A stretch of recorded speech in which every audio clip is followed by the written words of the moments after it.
Welcome back. I am Rajesh, a motivational speaker and agriculture student. In this channel, you can see about modern updated knowledge of all subjects of agriculture, technical education, traditional culture, and motivational speech, etc. In this video, we will discuss about chapter 5 of animal husbandry subject. Let's start our class. Then chapter 5, milks and its composition. Then our first topic is milk. Definition of milk. Milk is defined as the lacteal secretion obtained from class Mammalia. It should be secreted from healthy, well-kept, well-fed males animal and should be free from colostrum. Then the second topic is colostrum. It is the secretion of mammary glands during first few days, 3 to 6 days after calving. Over a period of 3 to 6 days, the secretion gradually acquires the composition of normal milk. These are the very simple definition and it's composed in very simple language, so it is very important for exam point of view. Learn quickly. Then the next topic is composition of milk. Then the first is gross composition of milk, average in percentage, and these are the mammals families. First, cow, buffalo, woman, goat, sheep, mare, ass, camel, elephant, dog, cat, etc. And these are the constitutes. First, water, fat, lactose, protein, ASS, TS, SNF. These are the gross compositions. And the next is general composition. General compositions, and the milk is first divided into two parts: water and total solid. Total solid is divided into also two parts: fat and solid fat. And these are not fat. And this fat is also divided into true fat or fat associated substance. And these are the classification of general composition of milk. And the next topic is anatomy of mammary gland. Then let's describe about it. The mammary glands are modified sebaceous sweat glands and located outside the abdominal cavity. The mammary gland of the dairy cow consists of 4 separate glands known as quarters. The two right and left halves are separated by a median ligament intermammary groove. The fore and rear quarters may be smoothly joined by varying degrees of grooving. Each quarter is provided with a teat. The hollow interior portion of teat is known as teat's caesarton. And these are very important for exam point of view, and these descriptions are allowed to written in exam. Then this is the figure of anatomy of mammary gland. Then the next topic is neurohormonal regulation on milk letdown process. As the secretion of milk is continuous process, most of the milk secured at any milking is already present in the order when the milking starts. A small amount is in the head, teat and gland caissons, but most of it is in the alveoli and duct to the gland casterns, where it may be removed by either hands milking or machine milking. Milk is secreted more or less continuously between milking periods. It may be slowed or stopped completely by the procedure of milk accumulated in the alveoli. Frequent milking decreases this pressure and favors greater production. At the time of milk, the cow lets down her milk. The letdown of milk is controlled by neurohormone action.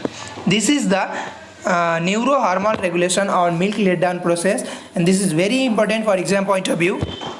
And the next is milking of cow and buffalo. Milking is an act of removing milk from the udder. It is important that the cow be milked at a very fast rate at regular interval to maintain constant milk production, and its constituents predominantly fat content. Then the next is milking procedure: 2 hands, hand milking, stripping, full hand milking, fisting, knuckling, machine milking. Then the first is hand milking. This method is more common and popular rather than machine milking, especially in Nepalese context. Cows are milked from left side. This removes a dirt from the teat canal and gives the operator a chance to detect mastitis. Then the second is stripping. It is done by firmly holding the teat between the thumb and the forefinger and drawing it down the length of the teat, and at the same time pressing it to cause the milk to flow down in the stream. This method is generally applied where the teats are too small for feasting. Then the next and third is full hand milking. It is done by grasping the teat with all the 5 fingers and pressing it against the palm. It is the best method among the other methods. The next is knuckling. Many milkers during milking tend to bend their thumb against the teeth. This method is known as knuckling, which should be always be avoided to prevent injuries of the teeth tissues. And the next second is machine milking. Modern milking machines are capable of milking cows quickly and efficiently without injuring the udder if they are properly installed, maintained in excellent operating condition, and used properly.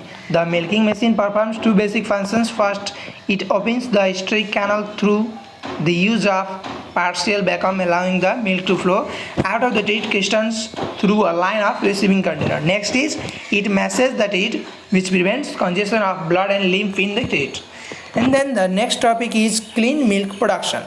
Clean milk may be defined as a milk coming from healthy cows or buffaloes, possessing good flavors, devoid of dirt, froth, containing relatively a small number of bacteria is essential, free from pathogens.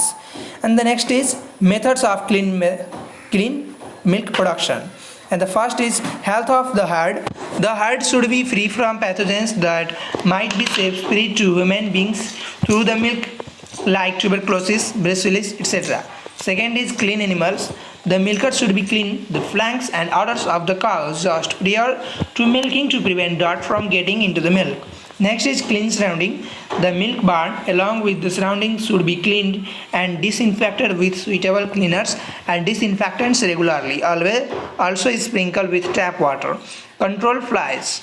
Fly control measures are important to dairymen since they can carry typhoid, dysentery, and other contagious diseases. Third is the milkers' cleanliness. They themselves should be free from communicable disease and must be of clean habit as well be to noted from their clean clothes. Trimmed nails. Do not spit around or talk while milking. The type of milking pan.